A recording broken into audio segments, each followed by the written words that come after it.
ഒരു ടൈം കഴിഞ്ഞു, ഗ്രോത്ത് കഴിഞ്ഞിട്ടുണ്ടെങ്കിൽ നമുക്ക് സർജറി മാത്രമേ പറ്റുള്ളൂ. ഈ ഒരു ടൈമിലാണെങ്കിൽ നമുക്ക് സർജറി ഒന്നും വേണ്ട, വളരെ സിമ്പിൾ ആയിട്ടുള്ള കുറച്ച് അപ്ലയൻസസിൽ നമുക്ക് കറക്റ്റ് ചെയ്യാൻ പറ്റും. പല്ലിന്റെ മോണ പൂർണ്ണമായിട്ടും പൊങ്ങി വരിക, അല്ലെങ്കിൽ ഒരു ഷേപ്പ് ഇല്ലാതെ ഇങ്ങനെ നിലതെറ്റിപ്പോവുക, അപ്പോൾ അങ്ങനെയുള്ള കാര്യങ്ങളൊക്കെ ആണെങ്കിൽ എങ്ങനെയാണ് നമുക്ക് പരിഹരിക്കാൻ പറ്റുക?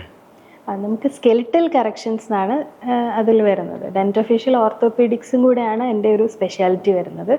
അപ്പോൾ അതിലുള്ള കറക്ഷൻസ് നമുക്ക് ചെറിയ കുട്ടികളായിരിക്കുമ്പോൾ തന്നെ ചെയ്യുന്നതാണ് ഏറ്റവും ബെസ്റ്റ്.